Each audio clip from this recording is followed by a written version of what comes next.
Hey everyone, and welcome back to the AnzenGuard Podcast. I'm Michael Reynolds. And I'm Laura Wilson. And today we're going deep on a topic that seems like it's always trending. Online privacy. Yeah, it really is everywhere you look these days. For sure. And two terms we keep hearing over and over are Tor and VPNs. Right, and it can be tough to know what they even are. Exactly. So let's start unraveling those two terms, shall we? First up, Tor. What is it? Why all the secrecy? Well, Tor stands for the Onion Router. Okay, that's a cool name. It is, right?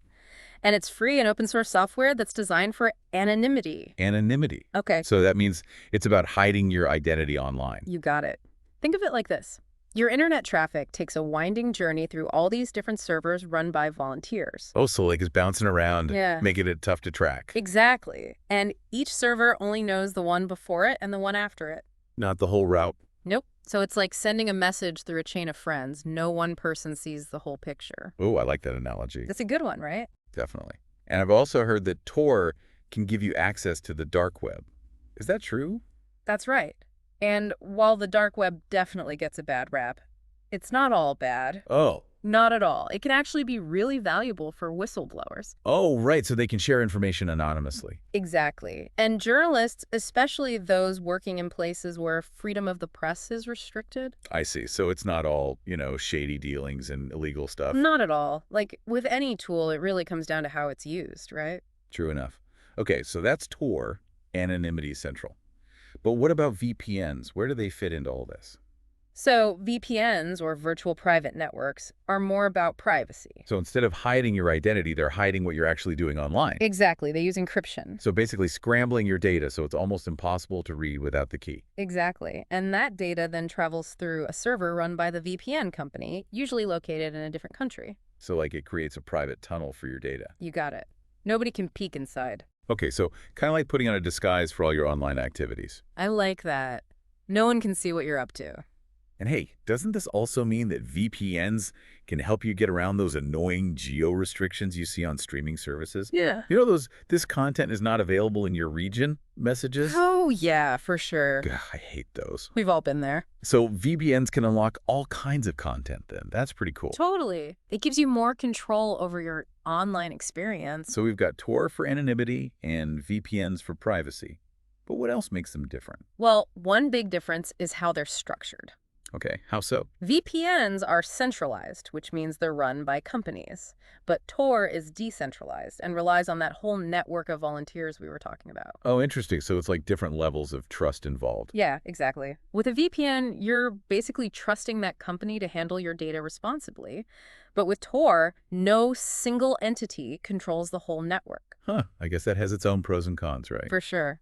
And another big difference is speed. Okay, I was wondering about that. VPNs are generally faster because your data takes a more direct route.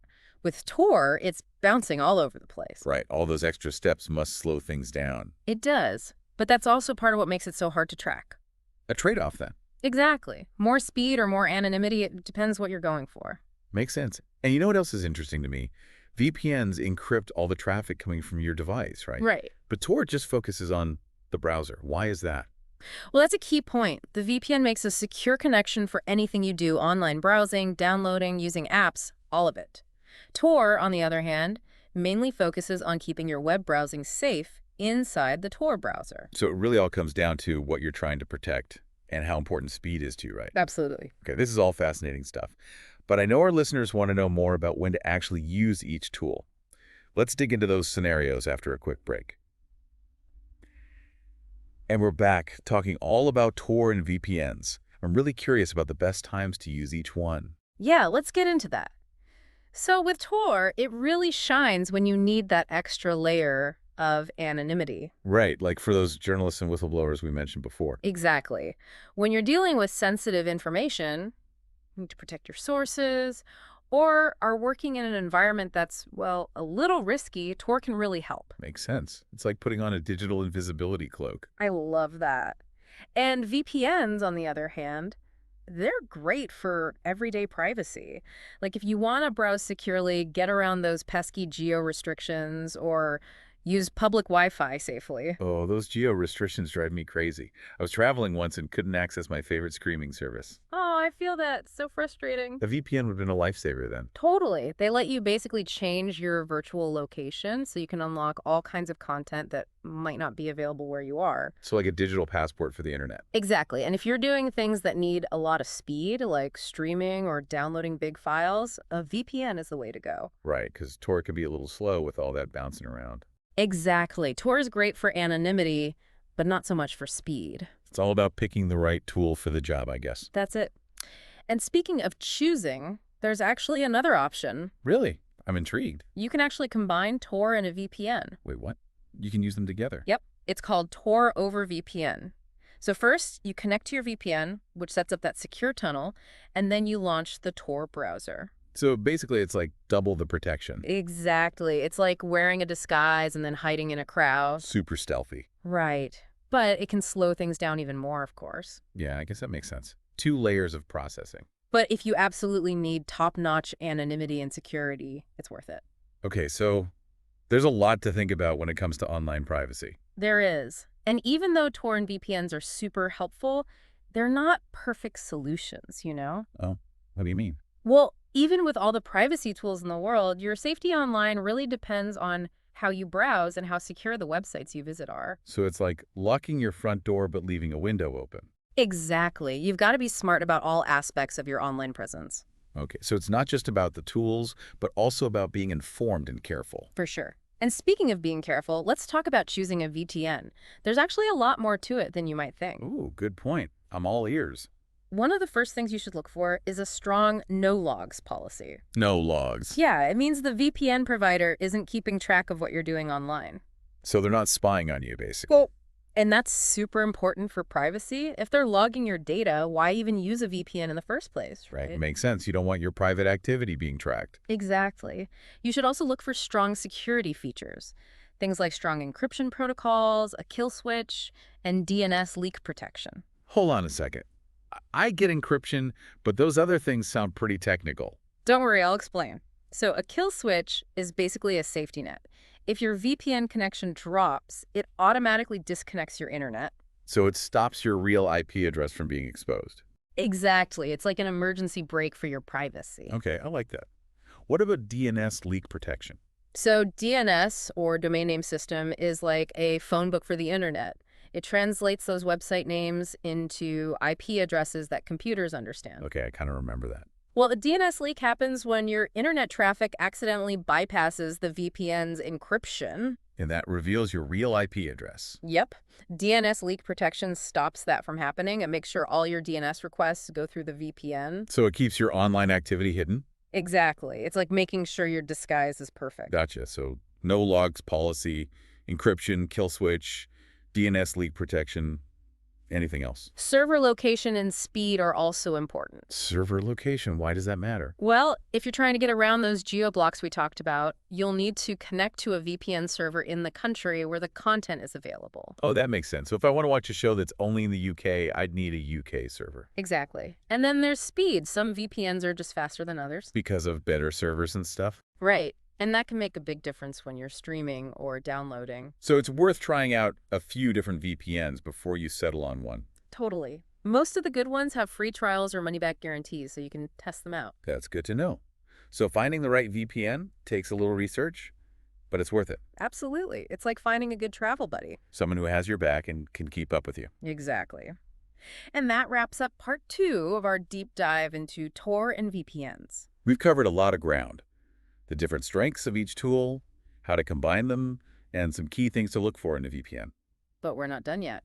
Stay tuned for part 3, where we'll talk about the legal and ethical side of all this, plus the challenges these tools face in our ever-changing digital world. It's going to be a good one. Welcome back to the AnzenGuard Podcast.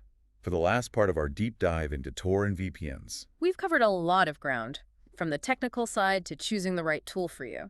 We have. But I'm thinking about the bigger picture now. Oh, okay. Well, are there any legal or ethical concerns around using Tor and VPNs? That's a great question, and it can be a little tricky, honestly. Oh, how so? Well, the legality of using Tor and VPNs actually depends a lot on where you are in the world. So there's not like a simple yes or no answer? Nope. In most democratic countries, using them for personal privacy is totally fine. Okay, that makes sense.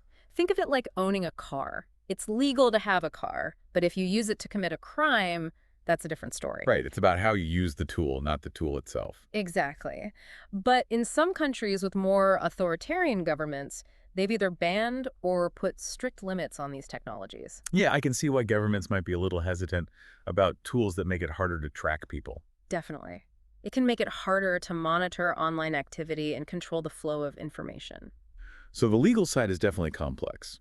What about the ethical side of things? Well, one big concern is the potential for misuse. Like we talked about, Tor can be amazing for journalists and whistleblowers, but it can also be used for illegal stuff. Right, like accessing those hidden marketplaces we hear about on the dark web. Exactly. So that raises some ethical questions. Like, even if your intentions are good, are you somehow contributing to a problem by using the tool? That's the dilemma. And it's not just Tor either. VPNs can be misused too. Oh, yeah, I hadn't thought about that. Like someone using a VPN to hide their identity while they harass or bully someone online. It's true. Any technology that increases privacy has the potential to be used in bad ways. For sure. But I think open discussion and education are key here. The more we understand these tools and their potential for good and bad, the better. I agree. Knowledge is power, right? Exactly. So knowing the risks and using these tools responsibly is so important. Absolutely. So, are there any concrete steps people can take to make sure they're using Tor and VPNs ethically? I think the most important thing is just to be aware of those risks, like we've been talking about, and always use these tools with respect for the law and for others online. And if you see something illegal happening, report it. Exactly. Be a good digital citizen, right? Love that. So we've talked about the legal and ethical side of things, but what about the future of these technologies? Are there any challenges on the horizon for Tor and VPNs? Oh, absolutely. One of the biggest challenges is this constant back and forth between privacy tools and, well, everyone who wants to track and monitor what we do online. Governments, corporations, you name it. Exactly. They're getting more and more sophisticated with their surveillance methods. So it's like an arms race almost. You could say that. As these tools get better at protecting privacy, the ways to get around them get better too. Makes sense. Any other challenges? Cyber criminals are getting more advanced too. They're always looking for new ways to exploit vulnerabilities, and that includes targeting people using privacy tools. So using Tor or a VPN doesn't make you invincible. Nope, unfortunately. No security measure is perfect. That's a good reminder. So what can people do to stay ahead of the curve and protect themselves? I think the best thing is to stay informed about the latest cybersecurity practices. Right, like strong passwords and being careful about phishing scams. Exactly. And always keep your software up to date. It all comes back to being proactive. It does. And that's a big part of why we do this podcast. To educate people and give them the tools they need to stay safe online. Exactly. So they can confidently navigate this digital world we live in. Couldn't have said it better myself. Yeah. And on that note, I think we've come to the end of our deep dive into Tor and VPNs. It has been a journey, from how they work to the big questions surrounding privacy and security. It really has. We hope our listeners now have a better understanding of these tools, how to choose the right one, and how to use them safely and responsibly. And if you enjoyed this episode, please consider subscribing to the AnzenGuard Podcast. We've got more great discussions coming up on all things online privacy, cybersecurity, and the digital world. And don't forget to like, comment, and share this episode with your friends and family. We appreciate your support. This has been Michael Reynolds. And Laura Wilson. Signing off from the AnzenGuard Podcast. Stay safe out there, everyone, and stay private.